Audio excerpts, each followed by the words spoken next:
ራስልን ኩራን ተመልካቾቻችን እንደምናላችሁ ስለ ሀገር ተጀምሯል። የዛሬው ስለ ሀገር በርከት ያሉ ሀገራዊ ጉዳዮችን ያነሳን ቆይታ እንድናደርግ እንግዳ ጋብዘናል። እንግዳችን ካሁን ቀደም በተለያዩ ሀገሪቱ ፖለቲካ እንቅስቃሴዎች ላይ ሲሰሩ የነበሩ ትልቅ ልምድ ያላቸው ናቸው። ከዛም ባለፈ እንግዲህ በተለይም ደግሞ የመከላከያ ሰራዊት አካባቢም በአመራርነት የቆዩ ሜጀር ጀነራል ናቸው።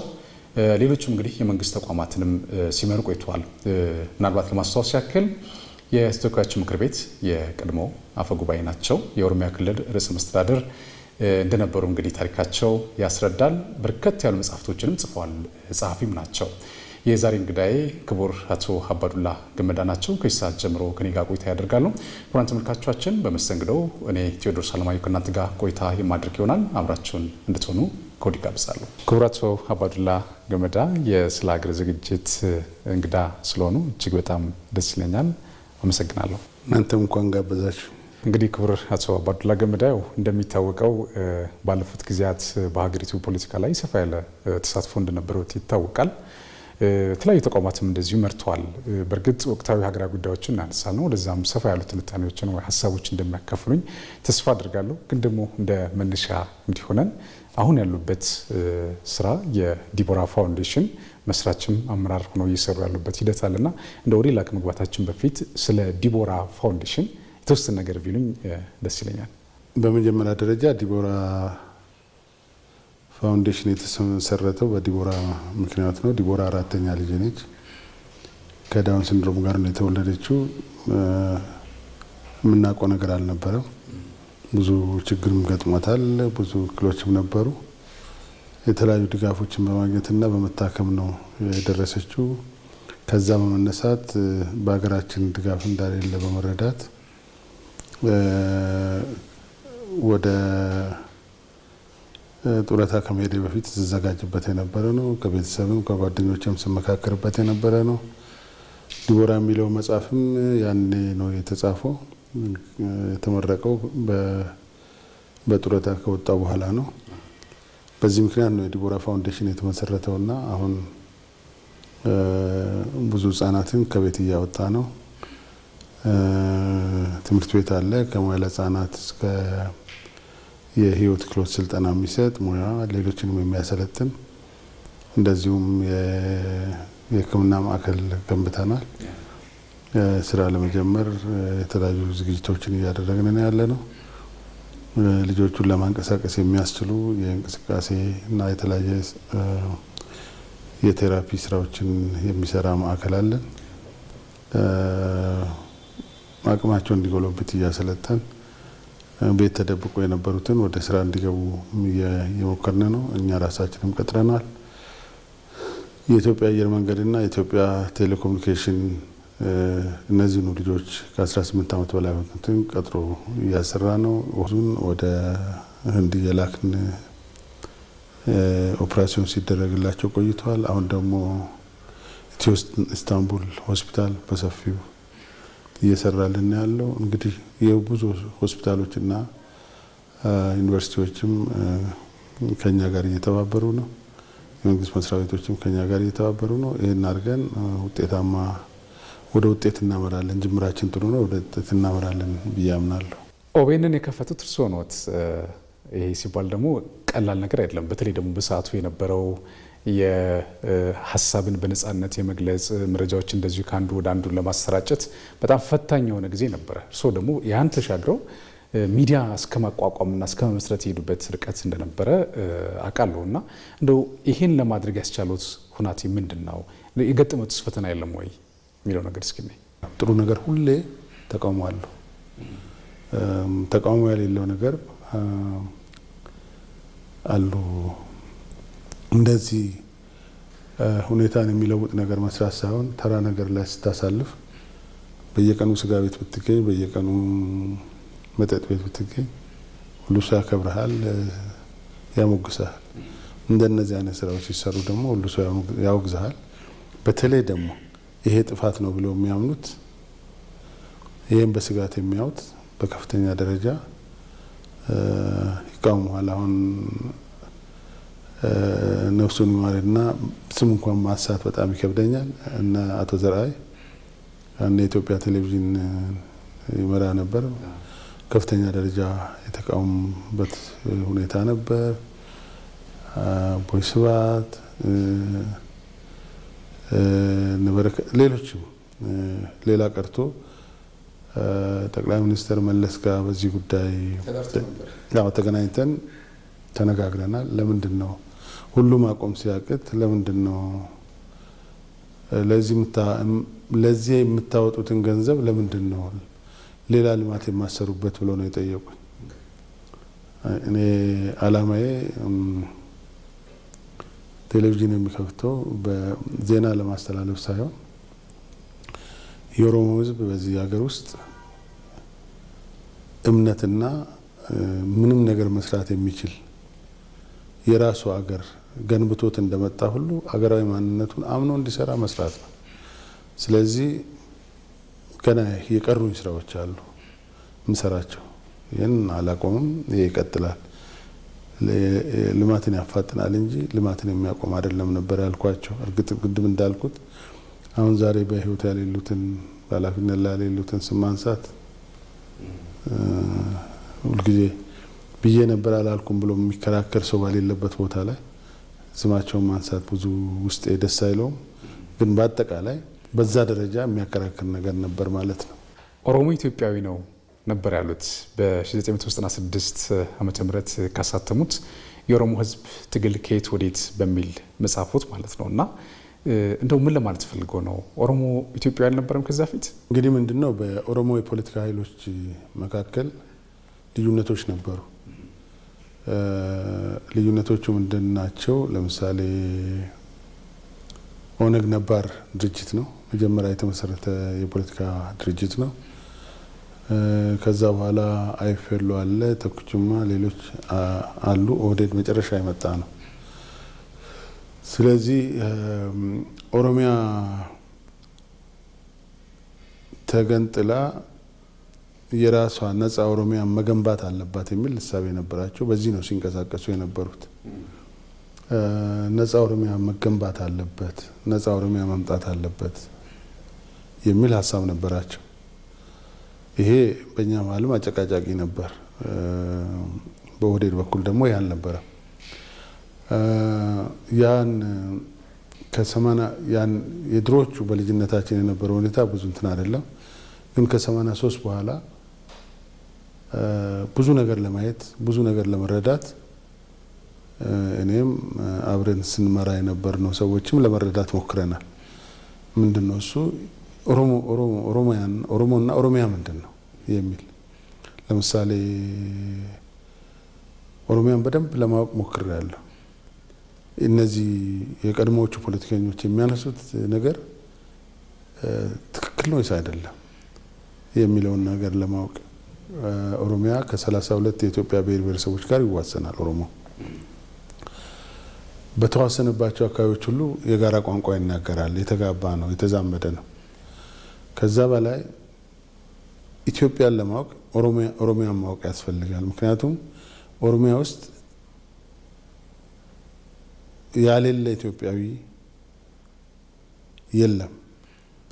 ሁሉም ብሔር ብሔረሰቦች ኦሮሚያ ውስጥ አሉ። የኦሮሚያን ገጠሮች ዝም ብለን አንድ በአንድ ብናጠራ 2 3 4 7 ትውልድ በፊት የገቡ አማርኛ ተናጋሪዎች አሉ። ኢቭን አሁን ያሉ ልጆች እኛ ከዚህ መጣን ብሎ መናገር የማይችሉ ትናንሽ ከተሞች ጭምር ሄደን ብናይ የተለያዩ ንግድን ህብረተሰቡን ያስተማሩ የጉራጌ ማህበረሰቦች አሉ። ከፍ ያለ ሴት የትግራይ አሉ። ሁሉም የወላይታ ሌሎችም አሉ። ይሄ ኦሮሚያ የሚባለው ሀገር ክልል ብቻ ሳይሆን ኢትዮጵያን ለማየት የሚያስችል ምን አይነት ነች ኢትዮጵያ የሚል ነገር ለማየት የሚያስችል መሆኑን በደንብ የተገነዘብኩበት ነው። ሁለተኛ ወደ ኋላ ታሪክን ተመልሰ ስናይ ኢትዮጵያ የምትባለውን ከዘመናት በፊት የተገነባውን ሀገር ለመገንባት ሁሉም ብሔር ብሔረሰቦች የራሳቸውን አስተዋጽኦ አበርክተዋል። ዝም ብሎ የተገነባ ነገር አይደለም፣ ዝም ብሎ የመጣ ነገር አይደለም። በዚህ ግንባታ ውስጥም የራሱ አስተዋጽኦ ያለው ህብረተሰብ ነው። ከመቶዎች ዓመታት በፊት የነበሩ የተለያዩ ወረራዎችን ተቋቁሞ የጸናች ሀገርን ሆና እንድትቆም ከሁሉም ብሔር ብሔረሰቦች የራሳቸውን አስተዋጽኦ አድርጓል። ስናይ ኦሮሞም እዛ ውስጥ ቀላል ያልሆነ አስተዋጽኦ ያልነበረው ህብረተሰብ ነው። ስለዚህ ጥያቄዎች አሉ። የቋንቋ የባህል መከበር አለበት፣ እኩል መሆን አለብን፣ ሁሉም እኩል ሊኖር ይገባል የሚል ጥያቄ አለ። ያ ጥያቄ መመለስ አለበት። የእኩል መብት ተጠቃሚ መሆን አለበት። ያ ጥያቄ መመለስ አለበት። ለኦሮሞ ብቻ ሳይሆን ለሌሎችም የእኩል የኢኮኖሚ ተጠቃሚ መሆን አለበት፣ መመለስ አለበት። ግን ደግሞ ኦሮሚያን ከኢትዮጵያዊነት መነጠል አይቻልም የሚለው እርግጠኛ ነበርኩ። እኔ ብቻ ሳልሆን ኦህዴድን የመሰረት ነውና ያኔ ኦህዴድን የነበር ነው ኦህዴድን ስንመራ የነበረው እዚህ ላይ በጣም እርግጠኞች ነበርንና ስለዚህ ይሄኛው እሳቤ አይሰራም። እኛ ኢትዮጵያውያኖች ነን የመጽሐፉ አንዱ እንትን ይሄ መነሳት ያሌለበት አጀንዳ ነው፣ መሆን የለበትም የሚል ነው። ለምን አላችሁ ብዬ አጋጣሚውን ተጠቅሜ ቀድሞ ኦነግን የመሰረቱና ሲመሩ የነበሩትን ማግኝቼ አነጋግሬያለሁ። ምንድን ነው መነሻው? ከየት አመጣችሁት? ለምን አመጣችሁት? እንዴት አመጣችሁት ብዬ በሰፊው ለመነጋገር ሞክሬያለሁ። የገባኝ ጊዜያዊ ተቀባይነት ለማግኘት ያመጡት አጀንዳ ነው እንጂ በደንብ የተጠና አይደለም። በሌላ በኩል ደግሞ እነ ጀነራል ዋቆ ጉቱን አግኝቻቸዋለሁ። ጀነራል ዋቆ ጉቱን አንድ ሌሊት ሙሉ ሮቤ ላይ አግኝቼ አብሬ ቁጭ ብዬ አውርቻለሁ። ከእሳቸው ለመማር ሰፊ ጊዜ ፈጅቼ ተነጋግረናል። እሳቸው ደግሞ ሌላ ሀሳብ ያላቸው ኢትዮጵያዊ ነን፣ ኢትዮጵያ ነች ኦሮሞ፣ ግን ተጨቁነናል። ጭቆናዊ እንገላገለው ነው 83 84 83 መጨረሻ አካባቢ ነው ያገኘኋቸው ከሽግግር መንግስቱ መመስረት በኋላ። ስለዚህ ይሄን ነገር እንደ መቆም ያለበት አጀንዳ ነው፣ መቀጠል ያለበት አጀንዳ ነው የሚል እኛ እንደ ኦህዴድ የያዝነው አቋም ትክክለኛ አቋም መሆኑን ለማረጋገጥና አጀንዳውን እዛ ጋር ለማቆም ነው። ግን መጽሐፉ እሱ ብቻ አልነበረም የነበረው። ሁለተኛ ስለ ትጥቅ ትግልም ያነሳል። ያን ለትጥቅ ትግል መነሻ የሆኑ ነገሮች በጣም ብዙ ናቸው በፊት። አሁን ያ መነሻ ጠፍቷል። ስለዚህ ትጥቅ ትግል አዋጭ አይደለም። 96 ነው የተጻፈው። በትጥቅ ትግል የሚገኝ መንግስት የለም፣ የሚመጣ ለውጥ የለም። ስለዚህ ከአሁን በኋላ በትጥቅ ትግል መንግስትን ለውጬ መንግስት ሆናለሁ የሚል አይሰራም። ይህንን መነሻ ምንድን ነው? ለምሳሌ ዓለም ለሁለት ተከፍላ ነበር ከዘመናት በፊት፣ ኮሙኒዝምና ኢምፔሪያሊዝም። የኮሙኒስት እሳቤ የነበራቸው በተለይ እነዚህ ትንሽ ኋላ ቀር ሀገሮችን እየረዱ እያስታጠቁ እየደገፉ ኮሙኒዝም እንዲስፋፋ ይሰሩ ነበር። የኢምፔሪያሊዝም እሳቤ ያላቸው ደግሞ ሌላውን ኃይል ይደግፉ ነበር። ያ ከ90ዎቹ ቀደም ብሎ ጠፍቷል፣ አቁሟል። ያቆመ ጉዳይ ነው። የሀሳቤ አቁሟል። ሁለተኛ በአንድ ወቅት ጦርነት ሰርቷል፣ ግን በጦርነት ወደ ድል የመጣ የለም። ስለዚህ ያበቃለት ጉዳይ ነው። ያን ካሁን በኋላ ትጥቅ ትግል አዋጭ አይደለም፣ በሰላማዊ ፖለቲካዊ ትግል ብቻ መቀጠል አለብን የሚል ነው የነበረው 96 ላይ የተጻፈው። ምክንያቱም እዚህም የሚዋጋ የኦነግ የምናምን ኃይል ስለነበር አዋጣም፣ አዋጭ አይደለም። እኔ ሸማቂም ነበርኩ፣ ተዋግቻለሁ፣ ብዙውን ነገር አሳልፌያለሁ፣ ሁሉን ነገር አውቀዋለሁ። ስለዚህ አዋጭ አይደለም የሚል ነው። አዋጭው መንገድ ሰላማዊ ፖለቲካዊ ትግል ብቻ ነው። በእውነቱ በጣም የሚገርም ነው ክቡርነቶ። ምክንያቱም አሁን በዛን ሰዓት እርስዎ የኦሮሞ ህዝብ ኢትዮጵያዊ ነው ብለው ያሉበት ምክንያት ምናልባት ታሪክም በዛን ሰዓት ሲነሱ የነበሩ የተለያዩ የኦሮሞ ህዝብ ጥያቄዎች አሉ።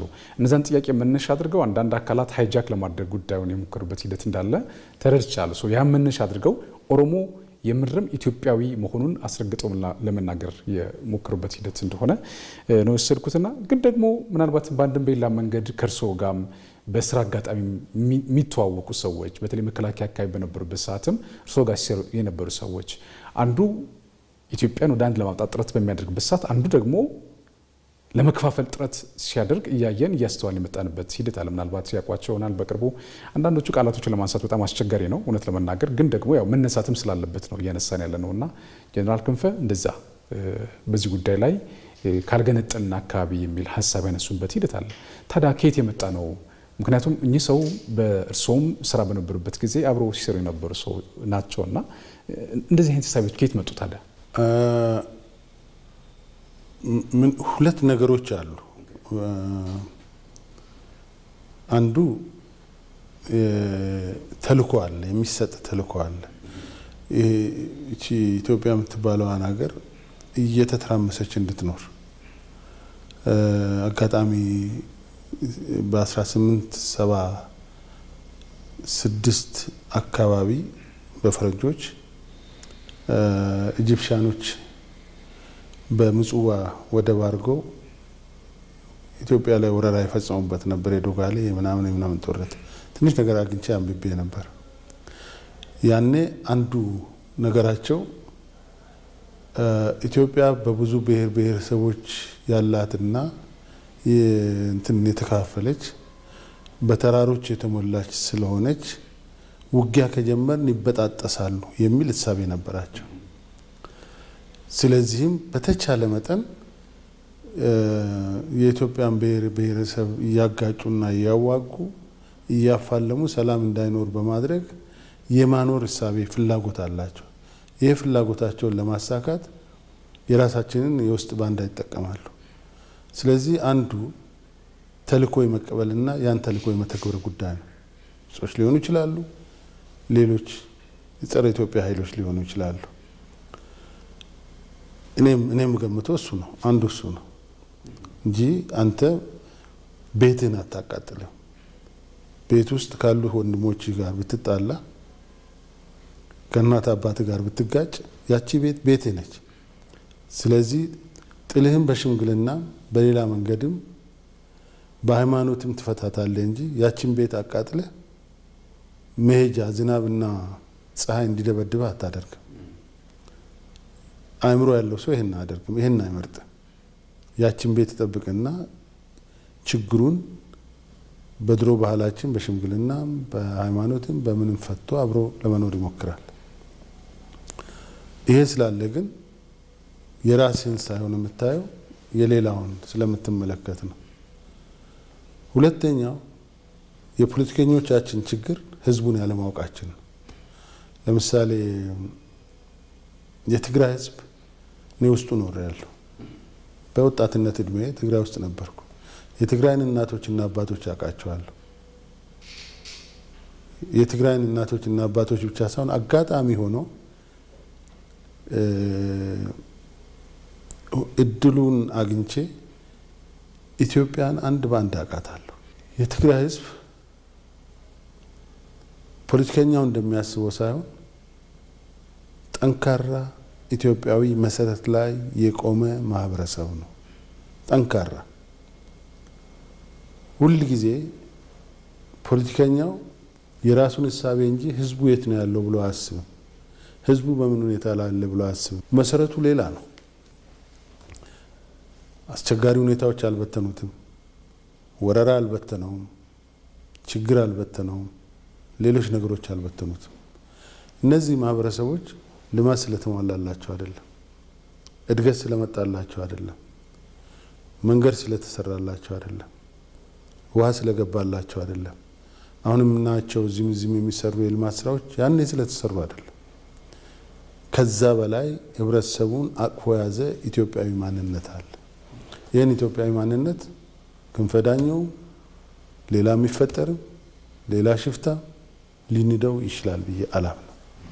በምንም ተአምራ ማን ያ መሰረት አለ። እዛ መሰረት ላይ የተመሰረተ ማህበረሰብ ነው። ስለዚህ አንዱ ችግር ይህን ዝም ብሎ እየተነሱ የሚያወሩት ህብረተሰቡን ስለማያውቁት ነው።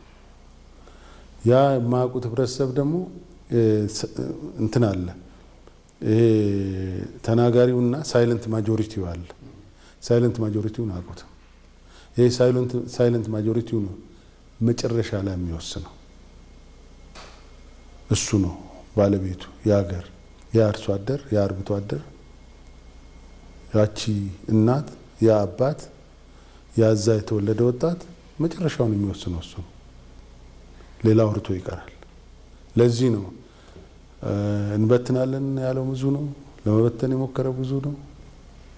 ብዙ ገንዘብ ወጥቶበታል። ብዙ ስራ ተሰርቶበታል። ሳይበተን የቀረው ይሄ ነውና ትግራይ ተወልደዋል። ግን በእኔ እምነት ወረድ ብሎ ህብረተሰቡን የሚያውቁ አይመስለኝም። በእርግጥ ያው እንደዚህ አይነት ሀሳብ ለማንሳት የሞራል ከፍታ ይወስነዋል።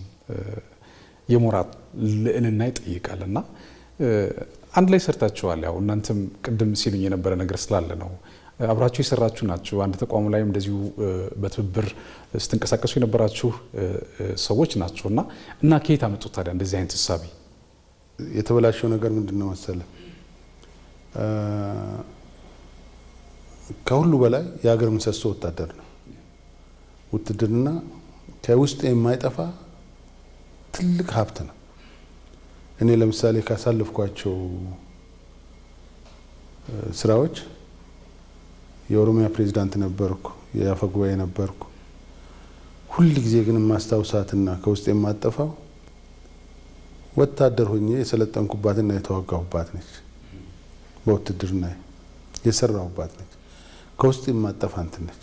ከውስጥ ያለ መጥፋቱ ብቻ ሳይሆን ኢትዮጵያዊነትን በውስጥ አንጻ የምትሄድ እሷ ነች። ኢትዮጵያዊነትን ውስጥ ያስቀምጣ የምትሄድ ነገር የተበላሸው አሁን ያሉት በመናገራቸው ሳይሆን ነገር ድራሹ የጠፋው የሀገር መከላከያ ሰራዊት ላይ ቶክስ የከፈቱና እነዛ ለሀገራቸው የሚዋደቁትን ሲዋደቁ የነበሩትን ትግራይን ጭምር ከኤርትራ ሲከላከሉ የነበሩትን ሲዋጉና ሲገሉ ነገር የተበላሸው እዛ ነው። እርግጥ ያ ነገር ለማስተካከል የፌዴራል መንግስቱም የትግራይ ኃይሎችም ውይይት አድርገዋል፣ ተደራድረዋል፣ ተስማምተዋል፣ ተግባብተዋል። የፕሪቶሪያው ስምምነት የሚባለው ማለት ነው። ለኔ ያለፈውን ስህተት ወደ ኋላ ትቶ ያንን ነገር ወደ ኋላ አስቀምጦ በተቻለ መጠን ወደ ድሮ ባህሪያችን ወደ ድሮ ኢትዮጵያዊነታችን የምንመለስበትና ስህተቶቻችን አርመን ወደፊት የምንራመድበትን ሁኔታ መፍጠር ነው። ያኛው መንገድ አያዋጣንም፣ አላዋጣንም፣ ለጥፋት መነሻ ሆነዋል፣ ለሌሎች ኃይሎችም መግቢያ በር ሆኗል። ስለዚህ ያ ቢሆን ነው የሚሻለው። ጉዳዩ የተበላሸው እዛ ነው። በእኔ እምነት የማይጥም ነገር ሊኖር ይችላል። ቅድም ያልኳት ነች፣ ቤቷን መጠበቅ አለብን። የማይጥምህን ነገር ቁጭ ብለህ ተወያይተህ አንዱን ለዛሬ ልትፈታ ትችላለህ፣ አንዱ የሚቀጥለው ዓመት ሊፈታ ይችላል። የተደራደርክ ግን ሀገርህን ጠብቀህ መቀጠል ይኖርብሃል። ካጣህ አጣ ነው። ሶማሌዎች ይህን ስላልቻሉ ነው ሀገራቸውን በትነው ያረፉት።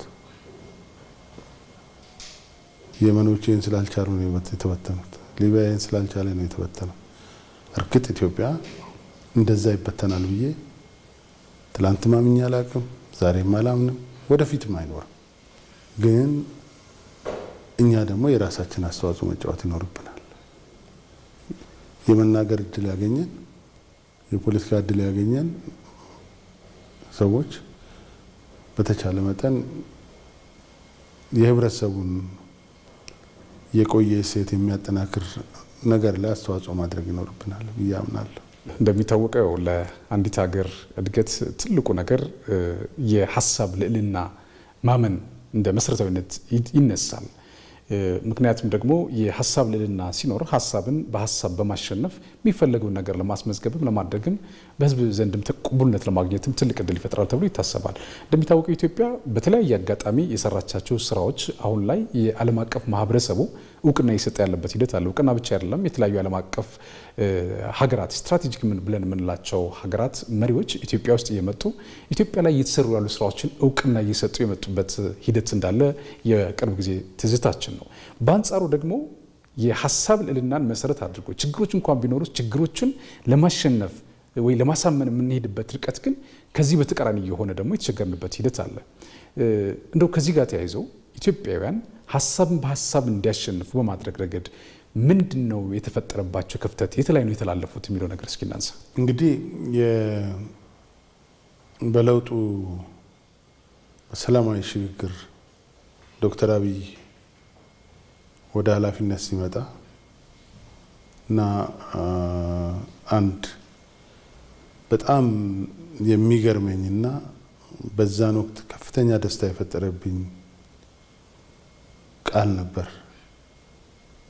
በፓርላማም ከዛ በኋላም የተደረገው ንግግር የጥላቻ ድልድይን ሰብረን የጥላቻ ግንብን ሰብረን አፍርሰን የፍቅርና የወዳጅነት ድልድይን እንገነባለን የሚለው ይሄ አባባል በጣም ትልቅ ነው።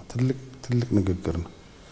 ለዘመናት የቆየውን የጥላቻ ግንብ እናፈርሰዋለን። ምክንያቱም የየግል ጥላቻ የለንም። በፖለቲካ ውስጥ የግል ጥላቻ የለም። የአስተሳሰብ ልዩነት ነው ያለው እንጂ የግል ነገር የለም።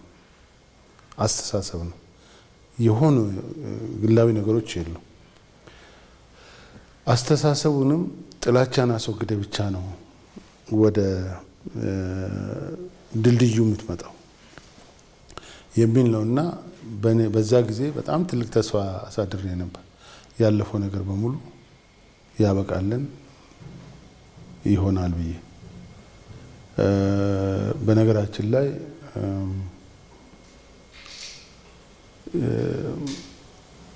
ያኔ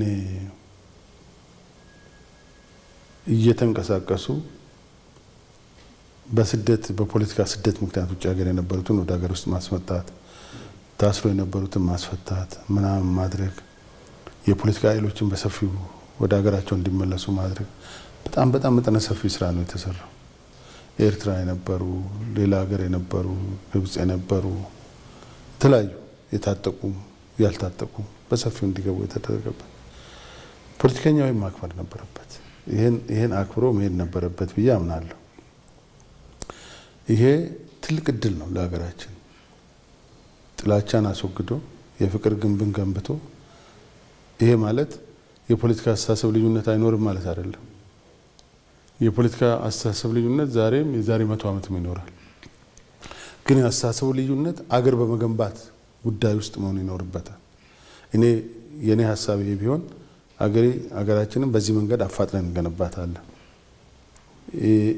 ይሄኛው ፓርቲ ያመጣው ሀሳብ አገርን በዚህ ደረጃ ይጎዳል ብሎ ሁለቱም የሚያወዳድርበት ነገር መሆን ይኖርበታል። በእኛ ሁኔታ ያን ነገር ወስደን ተግባራዊ አላደረግነው።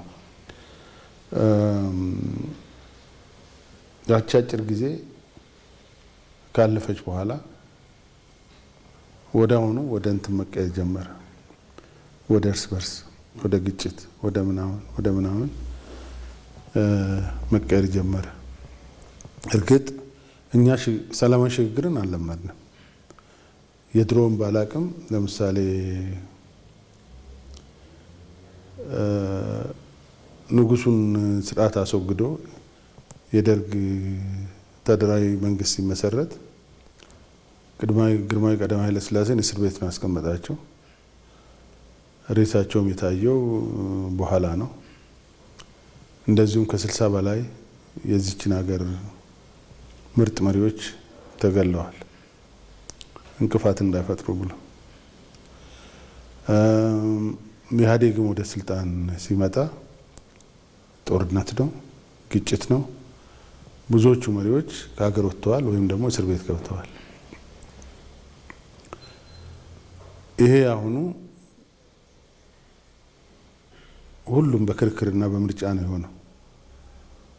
ክቡር ጠቅላይ ሚኒስትር ቀድሞ ጠቅላይ ሚኒስትር ኃይለ ማርያም በሰላማዊ መንገድ ስልጣን ሰጡ።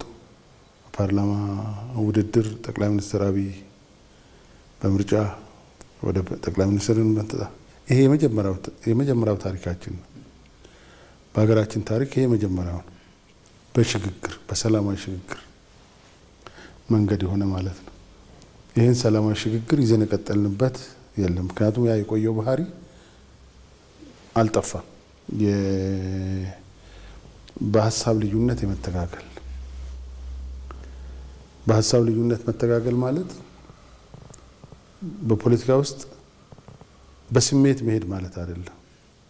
ለምሳሌ አሁን ሀገር የሚመራው የብልጽግና ፓርቲ ያመጣቸው የሚመራባቸው ፖሊሲዎችና ስትራቴጂዎች አሉ። ሌላው የፖለቲካ ኃይል ደግሞ ወደ ሌላ መሄድ ሳይሆን እነዚህን ገምግሞ እነዚህ ብልጽግና ያመጣቸው ስትራቴጂዎች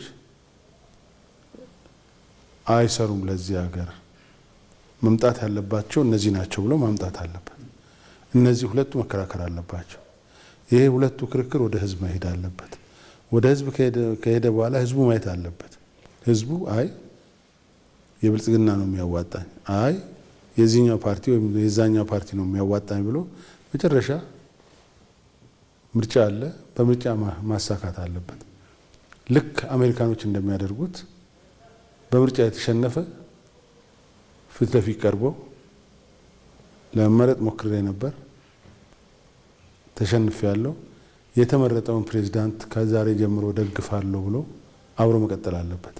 የቀረው አጀንዳ ካለ እንደገና ሊዘጋጅበት ይገባል ማለት ነው። ይሄ የፖለቲካ ባህል እኛ ጋር የለም። ያሌለው ምንድነው?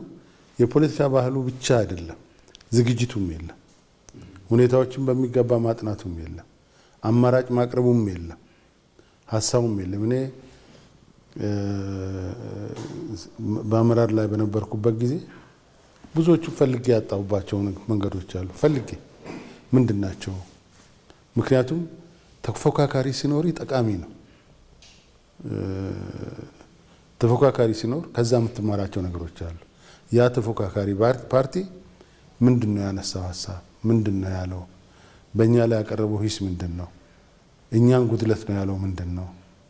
የራሱ ጥንካሬ ብሎ ያቀረበው ሀሳብ ምንድን ነው ብለህ እያንዳንዱ ፈልገ ከዛ የምትማራቸው ነገሮች አሉ። አንተም ገብቶ የምትሄድባቸው መንገዶች አሉ። እኔ የፓርቲ ቸርማንን በነበርኩበት ጊዜ የኦህዴድ ከሚፎካከሩም ጋር ፈልጌ ያጣሁበት ሁኔታ አለ። ምንድን ናቸው?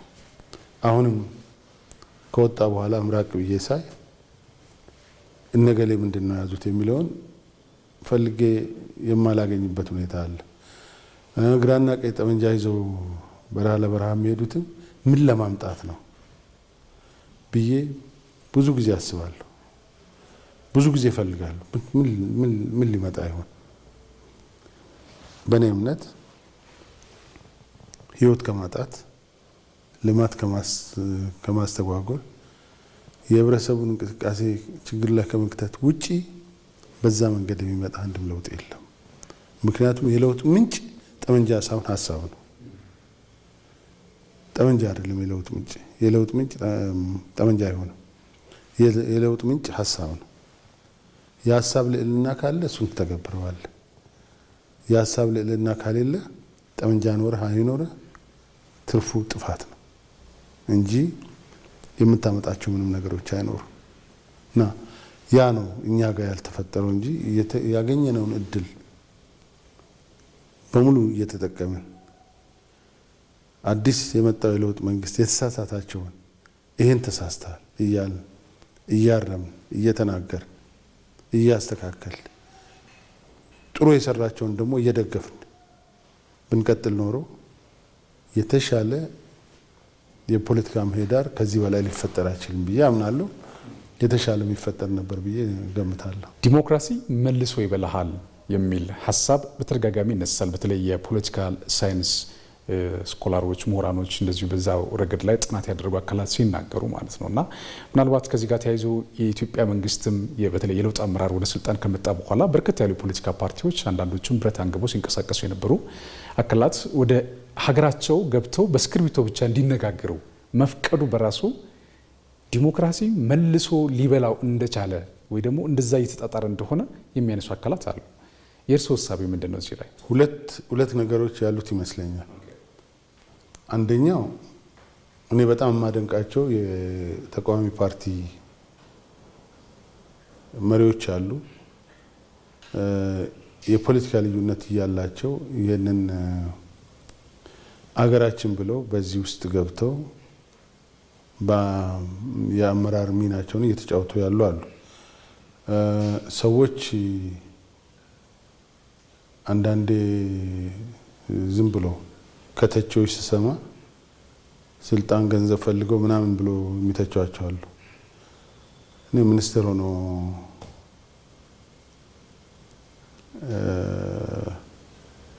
የረባ ገንዘብና ህይወት ይኖረዋል ብዬ አላምንም። ለምሳሌ አሁን ሚኒስትር የሆኑት በየዩኒቨርሲቲው ሌክቸረር ቢሆኑ የዚህ አሁን የሚያገኙትን 100 እጥፍ ያገኛሉ። ሌሎችም በሙያቸው ቢሰሩ ያገኛሉ። ግን አገር የምትባለዋን አምነው ገብተው ልዩነት እያላቸው እዚህ ሀገር ውስጥ አስተዋጽኦ እናድርግ ብለው በጣም አከብራቸዋለሁ። በጣም ምርጥ ፖለቲከኞች ናቸው፣ ምርጥ ኢትዮጵያውያኖች ናቸው ብዬ እወስዳለሁ። እንደነ ፕሮፌሰር ብርሃኑ ነጋ፣ አሁን የሳይንስና ቴክኖሎጂ ሚኒስቴር ዶክተር ማነች ዶክተር በለጠ፣ ሌሎችም አሉ። ስማቸውን የማናነሳቸው ብዙ አሉ። እነዚህ ሰዎች የፖለቲካ አስተሳሰባቸውን አስቀምጠዋል አለ ብልጽግና አሉ ነው በውጭ እስከማየው ድረስ የራሳቸው እምነትና አመለካከት ፓርቲ አላቸው።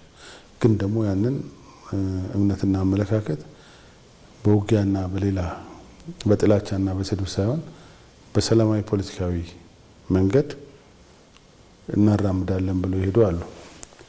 ይሄ የተፈጠረውን ፖለቲካዊ ማህዳር በሚገባ ገምግሞ የተጠቀሙ ኢትዮጵያውያኖች ናቸው፣ ኢትዮጵያውያን ፖለቲከኞች ናቸው ብዬ አምናለሁ። ሌላው ደግሞ ያ ቅድም የተባለው ያ የተፈጠረውን የፖለቲካ ምህዳር ለማስፋት የጥላቻ ግንብ አፍርሶ የፍቅር ድልድይን ለመገንባት በሚል እሳቤ የተደረጉት የተወሰዱ እርምጃዎችን በሌላ የተጠቀሙ ደግሞ አሉ። እነዚህ ዲሞክራሲውም አልገባቸውም።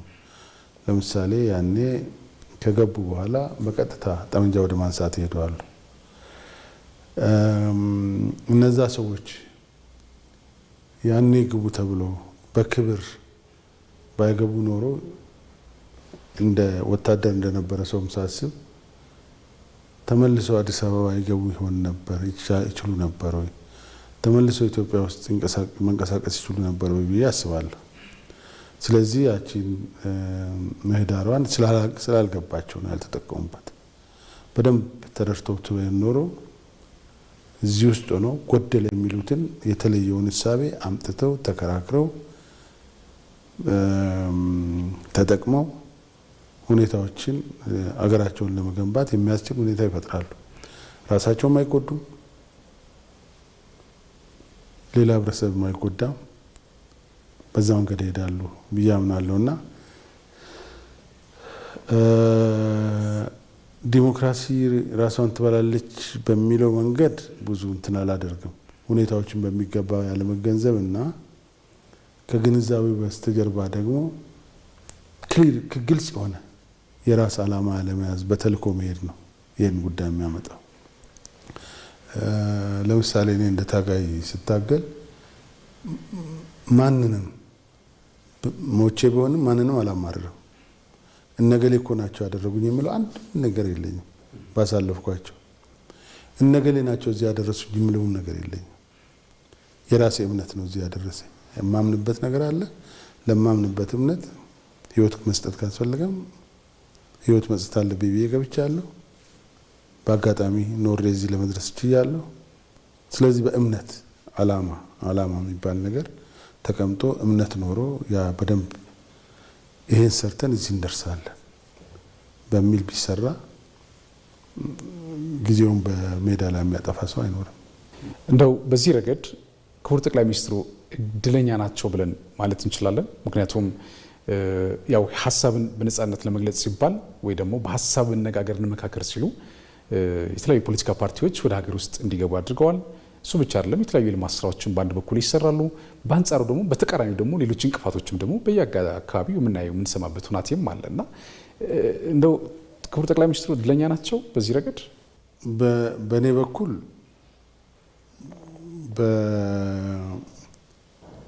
በዚህ ዘመን መሪ መሆን በጣም እድለኝነት ነው ብዬ አምናለሁ። እድለኛ የመሆኑ ጉዳይ ምንድን ነው?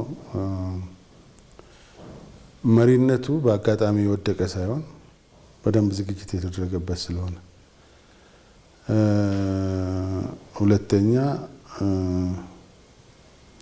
ትውልዱም ጠቅላይ ሚኒስትሩ ብቻ ሳይሆን በዚህ ውስጥ ያለው ትውልድ ቁጭትም ያለበት ትውልድ ስለሆነ፣ ቁጭቱ የፈጠረው ትውልድ ስለሆነ ይህች ሀገር ከሆነ ሺህ ዓመታት በፊት የአክሱም ሐውልትን የሰራች፣ ከሆነ ሺህ ዓመታት በፊት ፋሲለደስን የገነባች፣ ከሆነ ሺህ ዓመታት በፊት ላሊበላን የሰራች፣ ከሆነ ሺህ ዓመታት በፊት ሶፍ ዑመርን የገነባች፣ ሺህ ዓመታት በፊት ሀረር የገነባች፣ አሁን በዚህ በሀዲያ አካባቢ ያሉትን ትላልቅ ቋሚ ነገሮችን የሰራች፣ በጣም ብዙ በሀገራችን ተነግረው የማያልቁ ታሪካዊ ነገሮችን ከሺህ ዓመታት በፊት የነበሩ ትውልዶች የሰሩትን በመሀል አቁመን ነው እኛ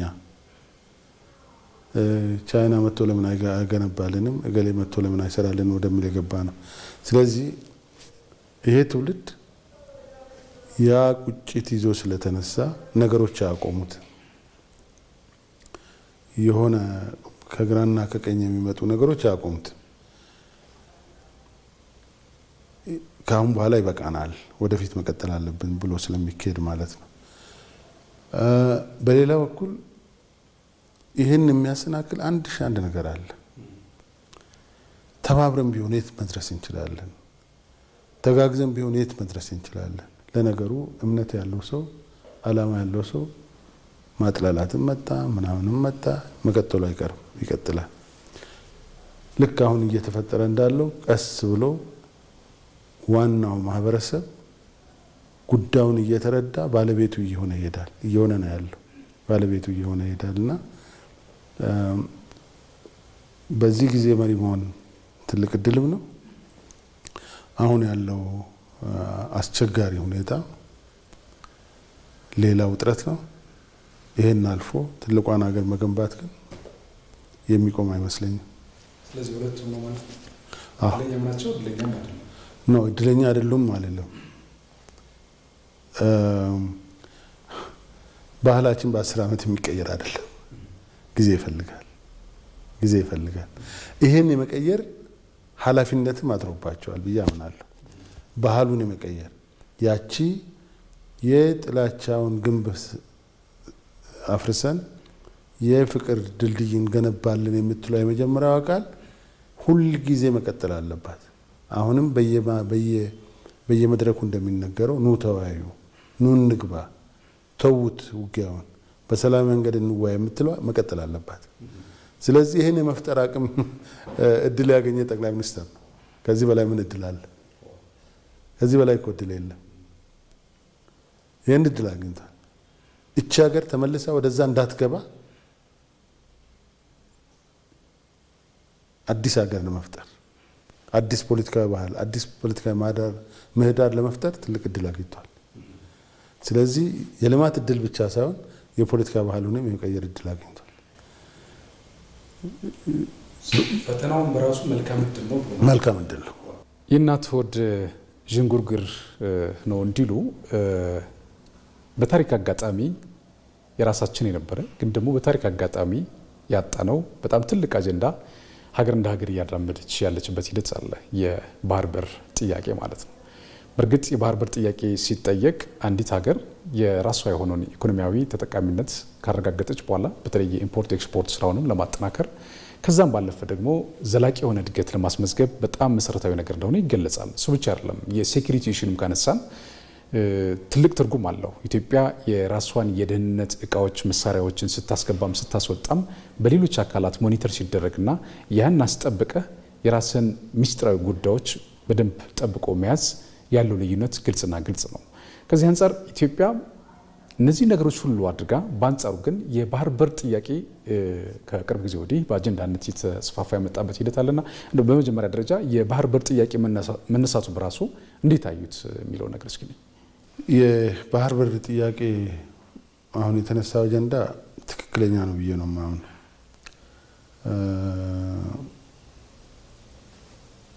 ለምን ከዚህ በፊት አልተነሳም ነበር?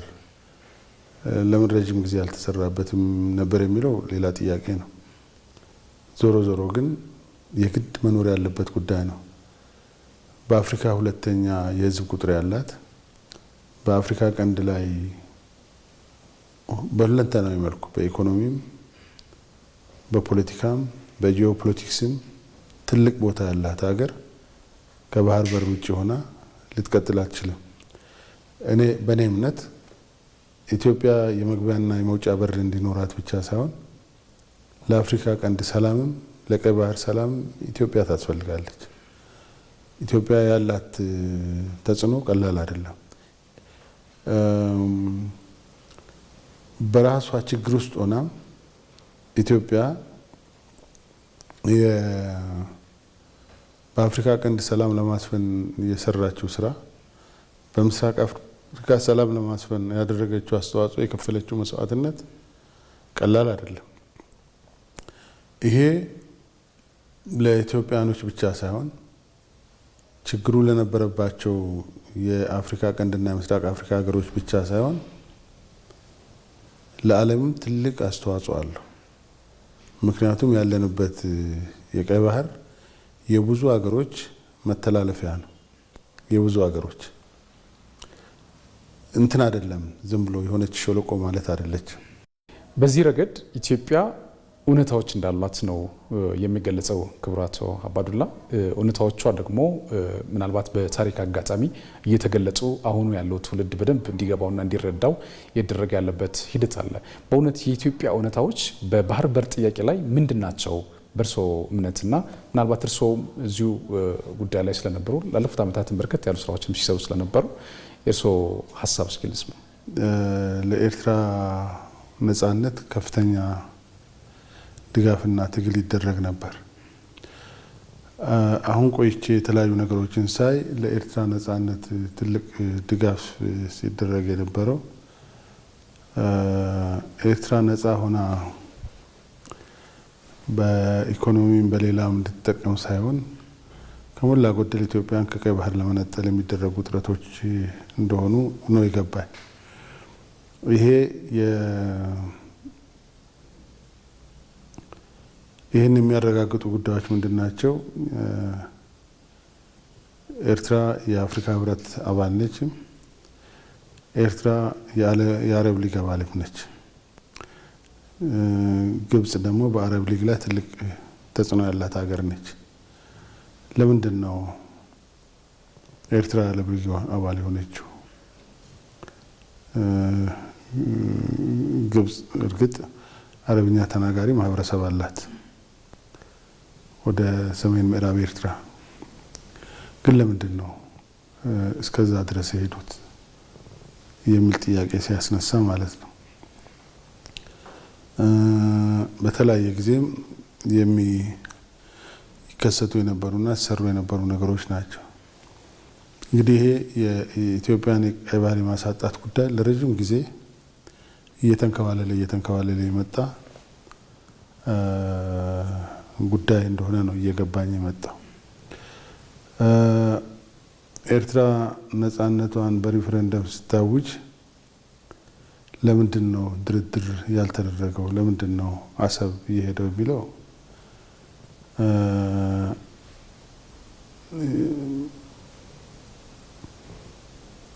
የሆነ ሚዲያ ጠይቆኝ ምክንያቱን አላቅም ነው ያልኩት። ስለማላቀው ነው።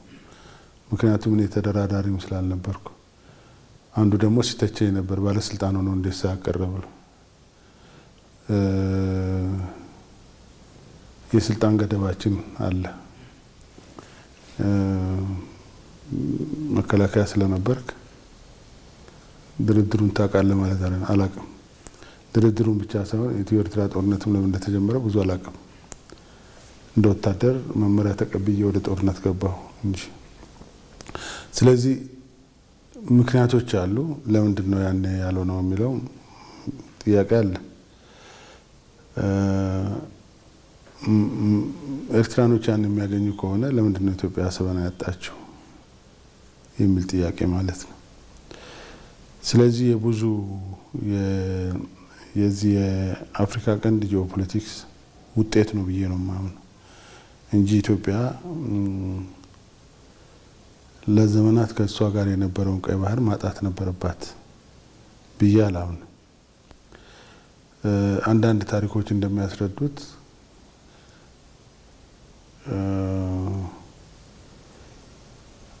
ከሺህ ዓመታት በፊት እኮ ኢትዮጵያ ቀይ ባህር ያኔ ገና ዘመናዊነት ባልመጣበት ያኔ ገና ብዙ ኋላ ቀር በነበረበት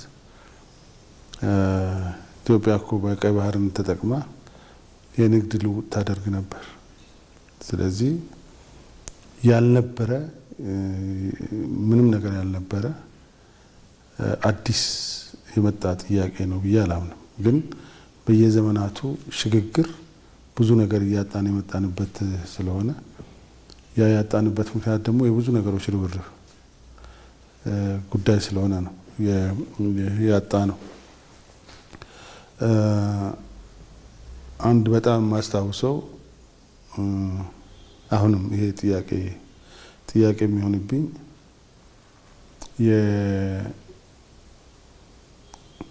የፐብሊክ የህዝብ ዲፕሎማሲ መሪቼ ኢጅፕት ሄጄ ነበር አፈጉባኤ ሆኜ። ህዝብ ለህዝብ የሚደረገው የመንግስት ድርድር እንዳለ ሆኖ የላይኛውና የታችኛው ተፋሰስ ሀገራት የአባይ ተፋሰስ ሀገራት የሚያደርጉት ድርድር እንደተጠበቀ ሆኖ የበልጥ የኢትዮጵያ መንግስት ድርድሩን በከፍተኛ ደረጃ ይደግፈው ነበር። ከድርድሩ በላይም ደግሞ ህዝብ ለህዝብ የሚኖረው ግንኙነት እንዲጠናከር እንደ ህዝብ ምሁራን፣ ታዋቂ ግለሰቦች፣ አትሌቶች፣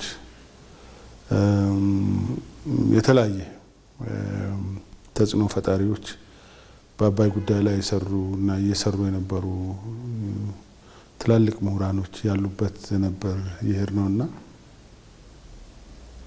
አንድ መድረክ ተሳትፈን ነበር።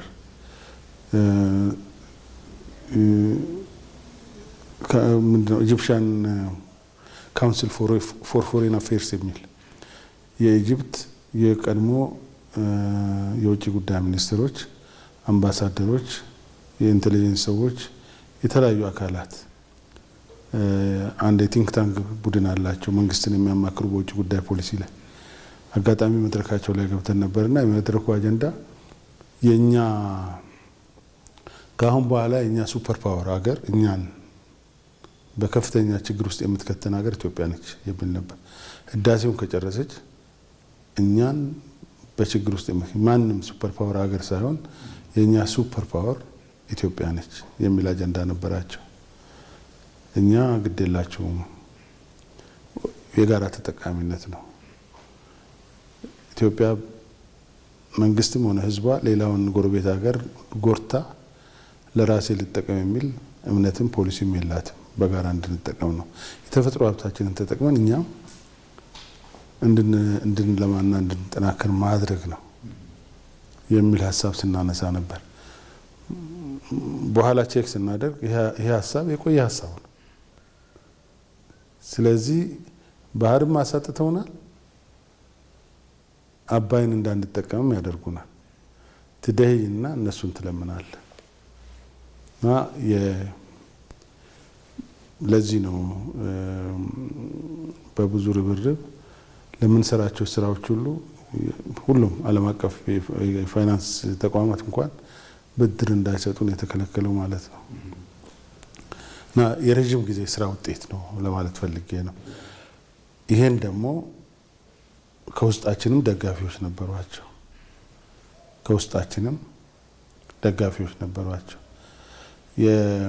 እንዴት መግለጽ እንደምችል አላውቅም። ለምንድን ነው ያልተደራደር ነው? ለምንድን ነው በጊዜ ሁኔታዎችን አላየ ነው? ለምንድን ነው አሳልፈን የሰጠ ነው? ለምን የሚሉ ጥያቄዎች ይነሳሉ። አንድ አልነበርንም። ስለዚህ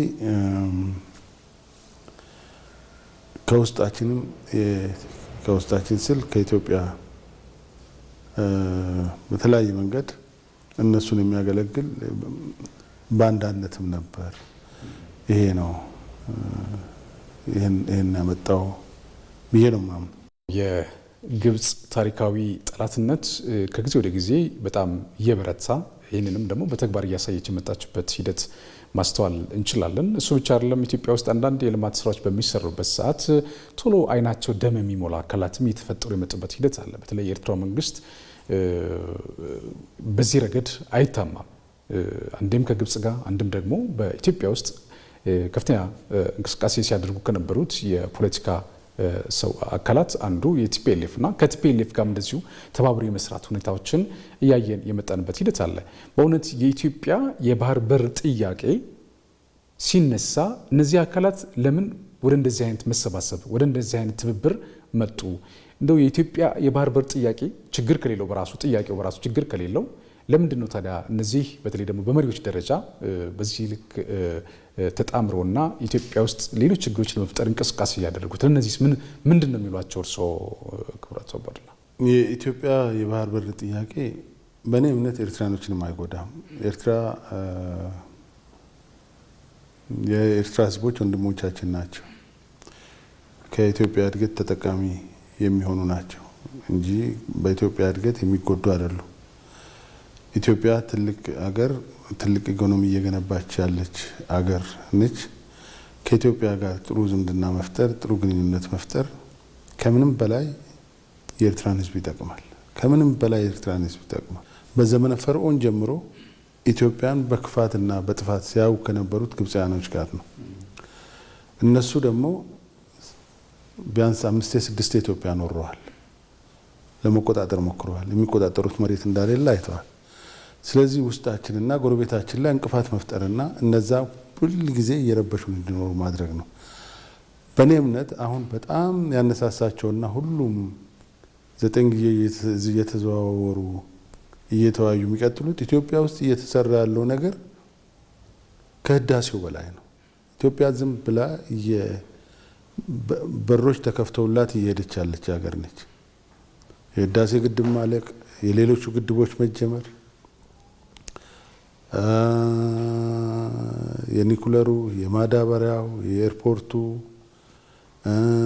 የግብርናው ከልመናና ከስንዴ ፍለጋ መውጣት፣ የቡና ኤክስፖርት ማደግ፣ የማዕድን ማደግ፣ እነዚህ ሁሉ ያሳስባቸዋል፣ በጣም ያሳስባቸዋል። ስለዚህ እነዚህ ሁሉ ኢትዮጵያ 10 ዓመት እድል ካገኘች ኢትዮጵያ ሌላ ሀገር ነች። ያችን ሌላ ሀገር ሊነኳት አይችሉም። ስለዚህ በተቻለ መጠን አቅጣጫ ማስቀየር አለባቸው። እቺ ሌላ የምትሆን ሀገር በዓለም ላይም ተጽዕኖ ይኖራታል። የባህር በር ጥያቄው የተሳካላት ይሆናል። ምክንያቱም አሁንም ተቀባይነት እያገኘ ስላለ ማለት ነው።